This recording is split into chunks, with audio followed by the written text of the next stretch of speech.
हे घे. आणखी सांग. बस. अरे हे काय भाऊ, इतकं कमी रासायनिक खत? शेती सोडली आहेस का? शेती नाही, नादानपणा सोडतोय. मातीचं परीक्षण केलंय. आता तर भाऊ जितकं आवश्यक आहे तितकंच खत शेतात टाकू. हा. शेतकऱ्यांनो, आजच आपल्या जिल्ह्याजवळच्या भूमी परीक्षण प्रयोगशाळेत मातीचं परीक्षण अवश्य करवा आणि मातीची पोषक तत्व, आर्द्रता व रोपांचा विकास बघता केवळ आवश्यकतेनुसारच पोषक तत्व घाला. आणि हो, मातीतलं गंधक, जस्त, बोरॉन सारख्या पोषक तत्वांविषयीही जाणून घ्या. खत आणि जैविक खताच्या योग्य उपयोगानं भूमीचा सकसपणा टिकवून ठेवा, उत्पादकता वाढवा, खर्च कमी करा आणि बहुमोल परकी चलन वाचवण्यातही सहकार्य करा. आणि हो, मंदगतीनं नायट्रोजन उपलब्ध करून देणारी खतं जसं कडुलिंबयुक्त युरियाला प्राधान्य द्या आणि युरियाचा पानांवर शिडकाव करा. अरे वा, तू तर खरोखरी समजूतदार झालास रे. आणखी माहितीसाठी संपर्क करा जिल्हा कृषी अधिकारी किंवा शेतकरी कॉल सेंटर. आई, मला खायला दे ना. धीर धर बाळू, अजून डाळ शिजली नाही. चिंता करू नको बाळूची आई, यंदाच्या बारीला डाळ चांगली शिजल. म्हणजे व NFSM द्वारे डाळीचं उत्पादन वाढवण्याची पद्धत करण्यासाठी 1000 भागांची निवड करण्यात आली आहे. आणि त्यामध्ये आपल्या भागाचा बी समावेश आहे. त्यांना आमचा काय फायदा हो? आपल्या 5 एकर शेतासाठी लागणारं खत आणि कीटनाशक याशिवाय मिनी किट बी भेटल. पर इतक्या डाळीचं करायचं काय? सरकारनं कडधान्याचं आधारभूत मूल्य खूप वाढवलं आहे आणि त्याच्या खरेदीची पुरी व्यवस्था केली आहे. त्यानं मिळकत बी वाढल. आमचा बाळू एक चांगल्या शाळेत जाऊन शेतीशास्त्रज्ञ बनल.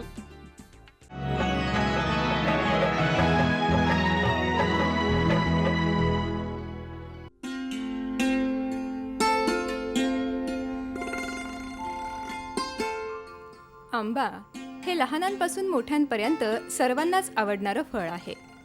उन्हाळ्याच्या हंगामामध्ये आंब्याला मोठी मागणी असते. त्यामुळेच कोकणचा राजा असलेल्या हापूसपासून राज्याच्या इतर भागातील वेगवेगळ्या प्रकारच्या आंब्यांची बाजारात मोठी आवक होत असते. आंब्याला असलेली मागणी आणि मिळणारा आर्थिक नफा हा लक्षात घेऊनच बारामती तालुक्यातील कोऱ्हाळे गावातील शेतकरी दीपक खोमने यांनी आंब्याच्या फळबागेची यशस्वी लागवड केली आहे. 91 साली माझं शिक्षण पूर्ण झालं. साधारण आम्ही सातत्याने ऊस हेच फळपीक, ऊस हेच आमचं मुख्य पीक असायचं. वारंवार ऊसाची शेती करणं कितपत योग्य हे घरच्यांनाही नक्की कळत नव्हतं. आजोबांच्या काळात फळबाग लावायची कल्पना सुचली. जिथं जिथं हलकं क्षेत्र आहे तिथं आम्ही साधारण डाळिंब, आंबा, जांभळ, चिंच, नारळ अशी पिकं घ्यायची विचार केला. त्या बाबतीत नारळ हे बांधावर लावायचं, डाळिंब आणि आंबा हे ऊसाला पर्याय पीक घ्यायचं असं विचार केला. हलकं क्षेत्र असल्यामुळे साधारण खड्डे आम्हाला 3x3 असे मोठे खड्डे घेऊन त्या काळी आम्ही ते कंपोस्ट, माती ह्यांनी भरले गेले.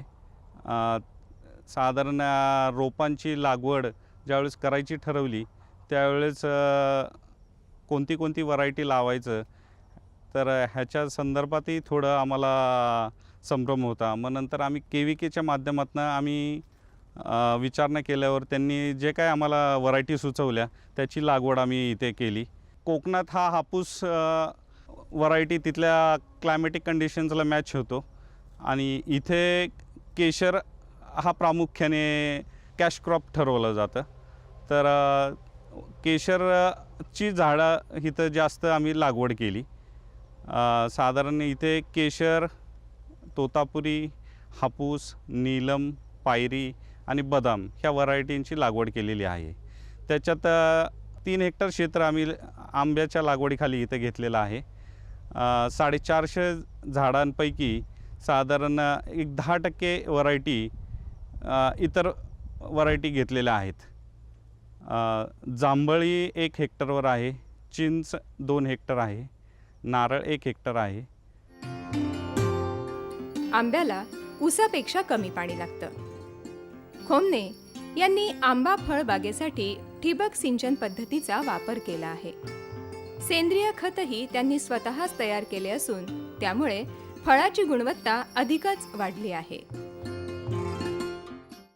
साधारण इथे 2 विहिरी आहेत. 2 विहिरीच्या माध्यमातून आम्ही इथे ड्रिपवर आंब्यांना पूर्ण पाण्याचं नियोजन केलं जातं. 15 दिवसाच्या इंटरवलवर पाणी दिलं जातं. आमचा स्वतःचाच एक लिंबोळी खत निर्मिती कारखाना आहे इथे. साधारण 2 वर्ष झालं आम्ही तीच खतं इथं वापरली जातात. लिंबोळी खत हे ग्राइंडरच्या माध्यमातून क्रश केलं जातं. त्याच्यात व्हॅल्यू ॲडिशन म्हणून आम्ही हळद, करन्स पेंड, तंबाखू डस्ट हे मिक्स करून प्रत्येक झाडाला वर्षातनं 2 वेळा आम्ही खत अप्लाय करतो. साधारण प्रत्येक झाडाला एक 20-20 किलो खत दिलं जातं. रासायनिक खतांचा इथे आम्ही साधारण एक 15 वर्षापूर्वीच वापर कमी केलेला आहे. कारण रासायनिक खतांमुळे जमिनीचा पोत खराब होतो आणि तुमची pH व्हॅल्यू एकदा सामू बिघडला की मग नंतर CN रेशोही बिघडला जातो.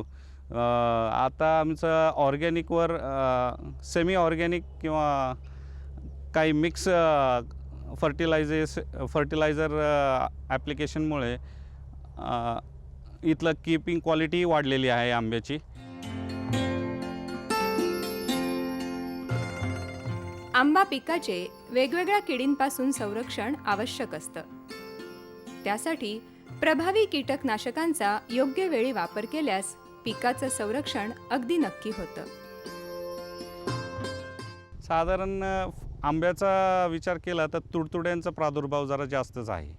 तुडतुड्यांसाठी रोगॉर, क्लोरोपायरिफॉस, नोऑन अशी काही नेहमीची जी पारंपरिक औषधं आहे ह्याच्या व्यतिरिक्त इतर औषधांचा वापर करतच नाही. दुसरी गोष्ट म्हणजे सध्या बंची टॉप डिझीज ह्याचाही प्रादुर्भाव थोड्याफार प्रमाणात दिसायला लागलेला आहे. शेतीमालाचं योग्य मार्केटिंग केल्यास चांगला बाजारभाव मिळतो. खोमने यांच्या फळबागेतील आंब्याची विक्री ही जागेवरच होते. ऑर्गॅनिक फळ असल्यामुळे साधारण इकडे आम्हाला भरपूर लोकांची विचारणा होते. आम्ही नेहमी सालाबादप्रमाणे एक 14 वर्ष होत आले की आम्ही बागवान लोकांना बोलवून त्याचा लिलाव करून योग्य पद्धतीने त्यांना इथे जागा रिटेल शॉप करून त्यांना विक्रीची सोय करून दिलेली आहे. मग इथेच ती लोक त्यांचा स्टॉल उभा करून त्याची विक्री केली जाते.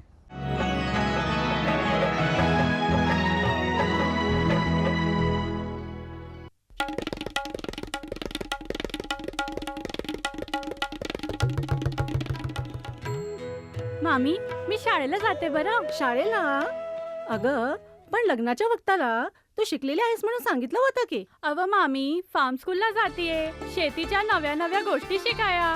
तुम्ही बी चला की. फार्म स्कूल, जिथे शेतकऱ्यांना पिकांचा उपज वाढवायच्या सर्व गोष्टी शिकवल्या जातात. जसं मातीच्या पोतानुसार कोणती खतं योग्य आहेत, कोणती बियाणं आणि गरजेनुसार कोणती कीटकनाशकं उत्तम आहेत. खर्च बेताचा, लाभ मोलाचा. सुगंधाच्या दरवळीमध्ये, स्वादाच्या बहारीमध्ये, प्रगतीच्या डहाळ्यांमध्ये, पसरणाऱ्या हास्यांमध्ये, हिरव्यागार झाडांमध्ये, मोठ्या मोठ्या सौद्यांमध्ये, गोड मधुर गुंजनामध्ये, आनंदाच्या चाहुलीमध्ये. NHM बागवानी मिशन. आमची आकांक्षा आपलं स्मितहास्य.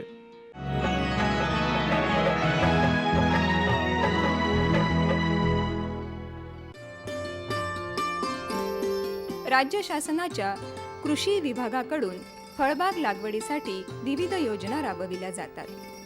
कृषी सहाय्यकांकडून शेतकऱ्यांना शेताच्या बांधावरच मार्गदर्शनही केलं जातं. शासनामार्फत EGS हॉर्टिकल्चर म्हणजे तुमची रोजगार हमी योजना, तसेच बांधावरील शेती, बांधावरील फळबाग लागवड म्हणजे MREGS म्हणजे हेक्टरी 20 झाडं केली जाते. तसेच पडीक जमीन लागवडीखाली आणणे आणि सलग लागवड अशा 3 प्रकारच्या योजना आहेत. आणि 4थी योजना आहे ती EGS हॉर्टिकल्चर. अशा हे 4 योजनेचा शासनामार्फत शेतकऱ्यांना लाभ दिला जातो. त्यांना हेक्टरी जो काय कॉस्ट नॉर्म असतो त्याच्याप्रमाणे खड्डे खोदणे, झाडे लागवड करणे, खते देणे, पाणी देणे हे 3 वर्षामध्ये विभागून लाभ दिला जातो. पहिल्या वर्षी त्यांना 50% लाभ दिला जातो आणि नंतर राहिलेला जो लाभ आहे ते 2 वर्षामध्ये तो 50%, 3 हप्त्यामध्ये असे 4 हप्त्यामध्ये त्यांना विभागून लाभ दिला जातो आणि 100% त्याचा त्यांना फायदा होतो. आमचे ग्रामस्तरावर कृषी सहाय्यक असतात, तर ते शेतकऱ्यांना बांधावर येऊन शेतीविषयी प्रत्येक पिकाविषयी त्यांना मार्गदर्शन केलं जातं आणि ज्या शासनाच्या ज्या योजना आहेत त्या शेतकऱ्यांना समजावून सांगितल्या जातात. सरासरी हे जी लागवड असते जून जुलैमध्ये चालू असते, म्हणजे जूनमध्येच मृग नक्षत्र निघालं की त्याची लागवड चालू असते. तर सरासरी एप्रिल मेमध्ये आम्ही काय करत असतो की शेतकऱ्यांना त्याचं ते गावागावामध्ये माहिती देत असतो किंवा आता ज्यांना या लागवडीचा लाभ घ्यायचा आहे असं बोर्डावरती केलं जातं किंवा पेपरमधूनही केलं जातं आणि जनरल शेतकऱ्यांना माहीत असतं. तर ते त्यांचे 7-12-8 घेतले जातात. त्याचा फॉर्म असतो, संमतीपत्र एक असतं, करारपत्र एक असतं की बाबा मी 3 वर्ष ही फळबाग जगवीन. जर 3 वर्षामध्ये फळबाग जगविली नाही तर जो लाभ घेतला आहे तो मी परत शासनाला केला असं करारपत्र घेतलं जातं आणि अर्ज भरून घेतला जातो आणि ते एकदा झालं की त्याला मंजुरी मिळते. मंजुरी मिळाल्यानंतर ते कलेक्टरकडे प्रशासकीला जातं, जिल्हाधिकाऱ्याकडे. मग त्याला प्रशासकी मिळली जाते. प्रशासकी मिळाली की त्याला मग ते सँक्शन यादीमध्ये नाव आले की त्यांना लागवडीस परवानगी आम्ही देतो. मग खड्डे घ्यायला त्यांना आम्ही सांगत असतो. खड्डे घ्या, खड्डे पाहून त्यांना रोपाची उपलब्ध करून देतो आणि त्याप्रमाणे सर्व त्यांना मार्गदर्शन आणि सुविधा देत असतो. समूह शेतीच्या माध्यमातून परिसरातील शेतकरी एकत्र येऊन आपले अनुभव इतरांना सांगतात. त्यामुळे फळबागा लागवडी संदर्भातील अडचणी अगदी सहजपणे सोडवल्या जातात. त्यामध्ये शेतीमालाचे मार्केटिंग आणि पॅकिंग याविषयी देखील चर्चा होते. आम्ही चांगले आधुनिक शेतकरी एकत्र येतो आणि नवीन नवीन योजना, नवीन नवीन स्कीम आणि आधुनिक पद्धतीने शेतीमध्ये अजून काही बदल करता येतील ह्याचे आम्ही प्रयोग एकमेकांना शेअर करत असतो. हे करत असताना आम्ही शोधतच असतो की आपल्या परिसरामध्ये खूप चांगल्या पद्धतीने शेती कोण करतं आहे किंवा मग हे करत असताना दीपक खोमणेंचं जे आम्ही क्षेत्र पाहिलं याच्यामध्ये खूप चांगल्या पद्धतीने फळझाडा आणि ऊसाची लागवड केली गेली होती. एकर्समध्ये त्यांनी ह्याचं नियोजन खूप चांगल्या पद्धतीने केलं आहे हे आमच्या लक्षात आलं. मग आम्ही त्यांच्या जेव्हा संपर्कात आलो तेव्हा त्यांचं नियोजन कसं आहे, सगळे फार्मर्स एकत्र येऊन आम्ही एकमेकांशी हे शेअर करून की आपल्या शेतामध्ये याच्यातले काही नवीन प्रयोग घेता येतील. तर याच्यामध्ये दीपक खोमणेंनी जो कन्सेप्ट घेतला आहे, म्हणजे आज शेतकरी हा पूर्वीचा शेतकरी आणि आत्ताच्या शेतकऱ्यामध्ये बदल हा होत चालला आहे की पूर्वी शेतकरी खूप पारंपरिक, म्हणजे त्याच्यामध्ये कुठलंही टेक्निकल नॉलेज नव्हतं. आज जेव्हा मी दीपक खोमणेंच्या फार्मवर आले, मी स्वतः तर शेतीमध्ये आधुनिक सगळे प्रयोग करत असते. आमच्या क्लबमध्ये आम्ही ते शेअर करत असतो. पण हे करत असताना दीपक खोमणेंकडे मी एक गोष्ट पाहिली की जी नापीक जमीन आहे, म्हणजे जिथे ऊस येऊ शकत नाही आणि कमी पाण्यामध्ये ऊसासारखं कॅश क्रॉप घ्यायचं आहे, मग त्यांनी तशा जमिनीमध्ये फळझाडांची लागवड केली. अशा काही जे टेक्निकल गोष्टी आहेत पूर्ण ड्रिप सिस्टीमवरती केलं आणि ऊसाला पाणी खूप लागतं पण त्याला त्यांनी सेमी ॲटोमायझेशन केलं. ॲटोमायझेशन केल्यामुळे त्यांना ऊसाला खूप पाणी जात असलं तरी त्याला जेवढी गरज आहे त्या प्रमाणातच पाणी जाईल हे त्यांनी एक सुंदर नियोजन इथं केलं. हे जे शेतकऱ्यांचे वेगवेगळे प्रयोग असतात ते आम्ही एकमेकांबरोबर वाटून घेतो. आज शेतकरी एवढं पिकवतो, एवढी क्वालिटी तो प्रोडक्शन काढतो पण त्याला मार्केट नसतं किंवा मार्केटमध्ये जाईपर्यंत त्याच्या व्हॅल्यू निम्मी झालेली असते त्या ज्या पिकाची.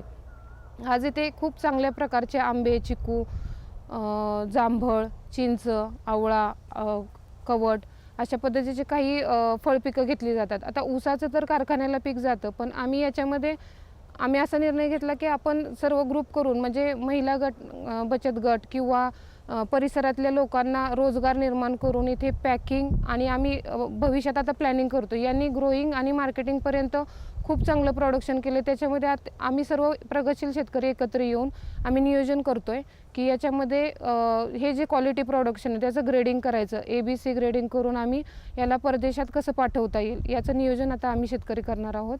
तर एक कृषी पदवीधर होऊन खऱ्या अर्थानं शेतीला शेतीप्रधान घडवायला पाहिजे.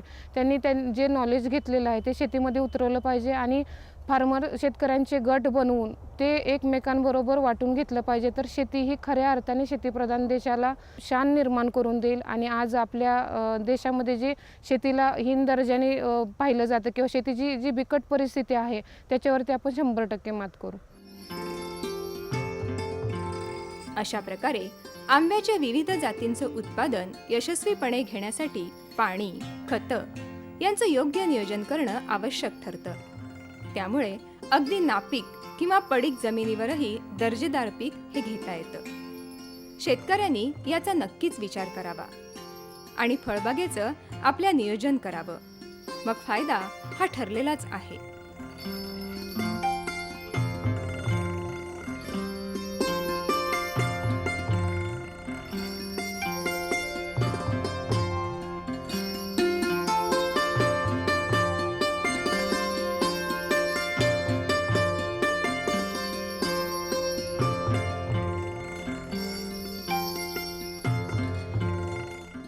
आमचा पत्ता निर्माता कृषी दर्शन, दूरदर्शन केंद्र पुणे. आमचे ईमेल आयडी असे आहे ddkpuneकृषी@hotmail.com आणि ddkpuneकृषी@rediffmail.com.